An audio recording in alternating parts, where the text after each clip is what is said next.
Welcome to another show of Relentless Reviews. I am your host, as always, Joshua Englander, but I am not the one stealing the show today. I have Katharine Jovey over there in Toronto through Skype, and pray that this interview holds up. How are you doing today, Katharine? I am great, and how are you? I'm doing just wonderfully. By the way, before we begin, do you prefer Katharine or Kat? Do you have a preference? I have no preference, but on the show I'm Kat, so I tend to lean towards that when doing these kinds of things. Yeah.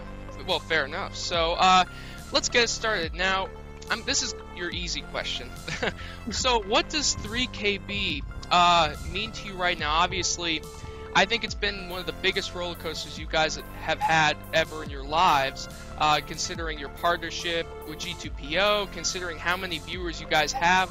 I'm sure if I asked, you guys would just say it's surprising that you got that amount of viewers, but what does the show mean to you specifically right now, considering where you're at in your life and considering what you hope for in the future? Mm-hmm. Well, I mean, the show was a lot of fun. We originally started it just because we liked having these nerdy conversations on our own, and then we thought, why don't we film this? Yeah. And I actually missed the first review when we did Paranormal Activity. I had to work until midnight, so I missed the screening downtown. Right.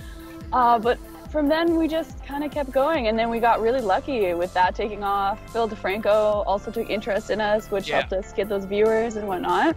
Yeah. And I don't know, it being the summertime, views are down, which is sad, but the show's a lot of fun, and it's just, it's an excuse for me to get to do more nerdy things in my life. I love video games and movies, obviously, but this forces me to play all the new stuff and to watch all the new stuff, and I love that. It's a great excuse, especially with my boyfriend. I'm like, oh, I gotta play this game for 8 hours right now. He's Sorry. like, really? He's like, really? You'll play with me?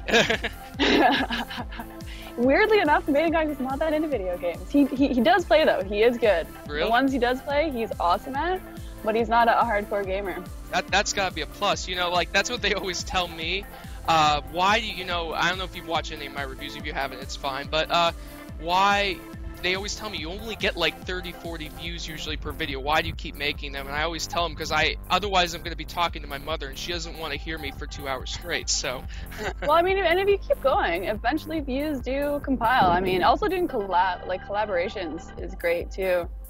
Yeah, exactly. I mean, yeah, I've already done interviews with Jason and Mike, and they haven't told me anything or given me shout-outs, but now you complete that puzzle. So, next question. Now, I know you've talked about how you started the show. You guys came up with the idea, but how did you originally meet Mike and Jason? I know that you dated Jason for a bit, but how did you meet Mike? Was it through Jason? Yeah, through Jason. Mike just came over randomly to hang out. We, saw movies, played video games, chilled, whatnot, just because Mike is one of Jay's oldest friends, so that's how I met Mike.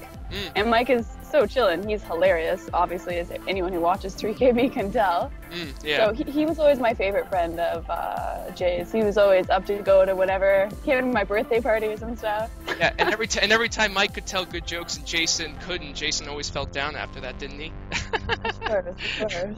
Yeah, I figured. So, moving along, now, obviously, you love movies and video games, but I've never gotten an answer or really an idea. Do you prefer one or the other? Ooh, I really do think it depends on your mood. I mean, a movie is just there to entertain you. It involves no thought normally to be put in it, which is fun, and I used to be more into acting and whatnot, so I really loved it for that aspect. Yeah. Now I'm getting more into the cinematography and the CGI and all that cool stuff. But video games, you have to think, you have to get your mind involved, and that's so cool, and I really like that it's hands-on, and that you have to, and that there's all these characters, and it's like watching a movie. I mean, Uncharted 3 is basically a movie where you're in control, which is awesome. I love that. Amazing. It's true. So I don't know if I could pick. I mean, I think it just depends on the mood, If I just want to sit back and chill and be entertained and eat some food, then a movie for sure. If I want to actually be involved and use my brain, probably video games. True. So what do you prefer, though, then? A movie that, because I know you like action, a movie that simply is about kicking ass but has like one of the worst stories ever, or a movie that has a great story but has little to no action, a lot of slow scenes. Which one, if I put a gun to your head, which one would you prefer? And by the way, I would never do that. It would probably end up being a toy gun. A bubble gun. Yeah, exactly. Ooh, that's hard. I mean, if the action scene... Oh, okay, let's think here. Eon Flux had a lot of great action scenes. The story was decent, but not amazing. Would I rather watch that or Taylor Tinker Soldier? Probably the action. Have you seen Taylor Tinker Soldier? I have. It's the only movie I've fallen asleep through in the theater. Yeah, I felt that. Maybe I was just tired. I don't know. The older I get, the more ADD I seem to be in movies, and the slower scenes hurt me a little. That's totally the opposite of my mother, but I could totally see that. So, yeah, I totally agree, by the way, because I love Tinker Tailor Soldier, but it's so hard to watch it through 2.5 hours. I hate it's to do hard. that. Maybe if I had food. Yeah, it's true. I mean, yeah, definitely. So, favorite actor? Oh, All time. I don't care. 8 or 1. Okay.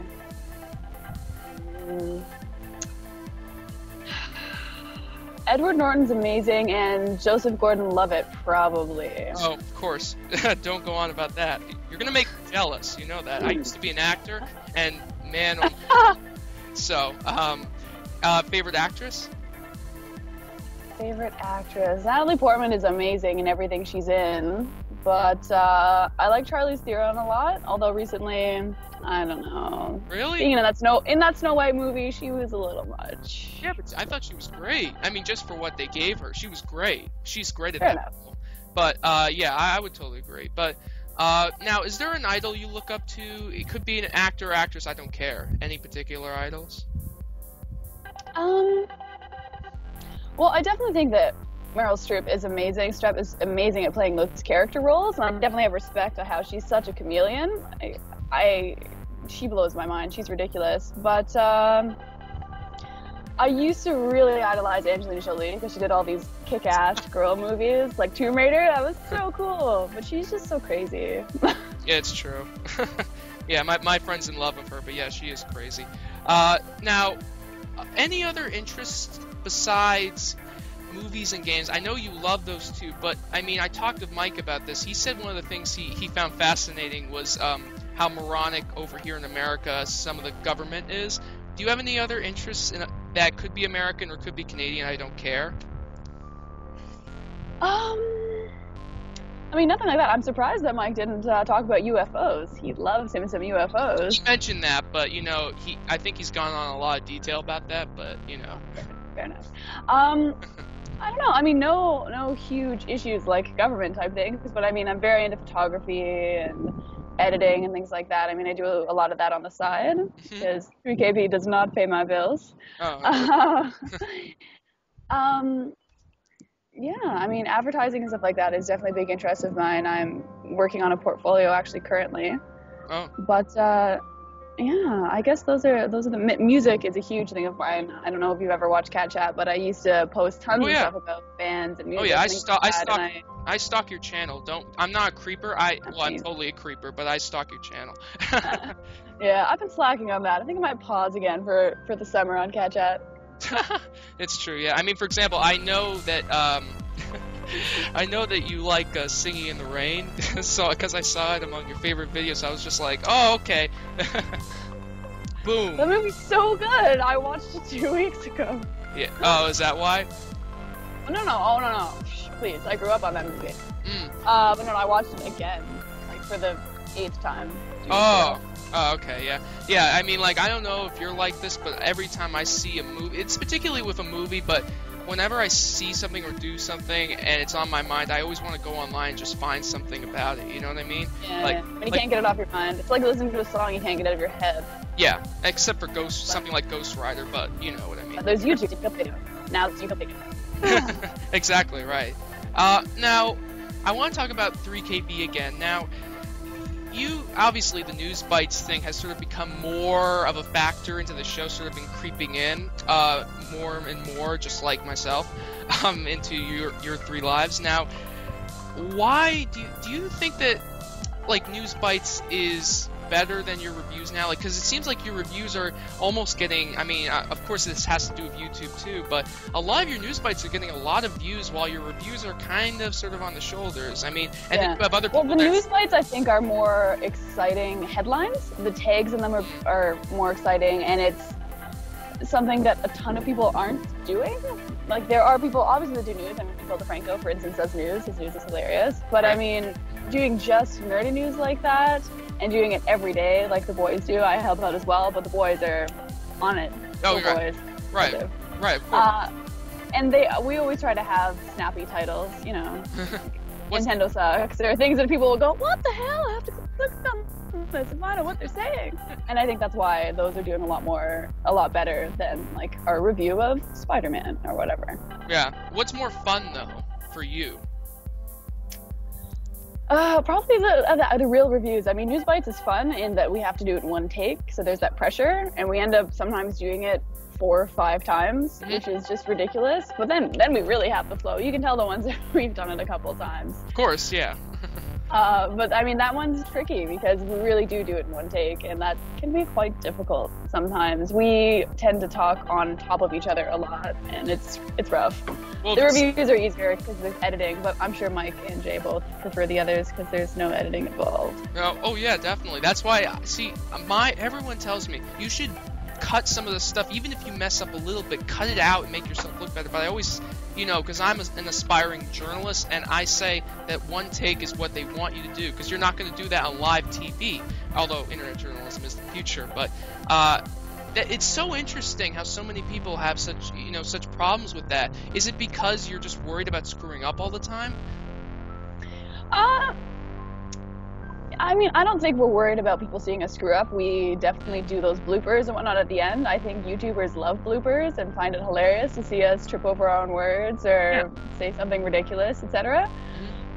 So I don't think it's a worry. It's just we want to look somewhat professional when we're doing the news, at least as much as we can. Yeah. And I mean, definitely not screwing up is helpful. Although, I mean, there's News Bites where we step on each other and go, blah, I mean, and we just continue because, you know, it's the 5th take and we're thinking this is as good as it's getting. It's not like you say you do it in one take, but if you mess up, then you'll go, oh, we'll just do it again. If we mess up horribly, like beyond reason, or if someone says something that's totally wrong accidentally, then we'll be like, whoa, no, that can never be aired. We have to do it. We usually it's maybe 2 times, but often, recently especially, 1 take.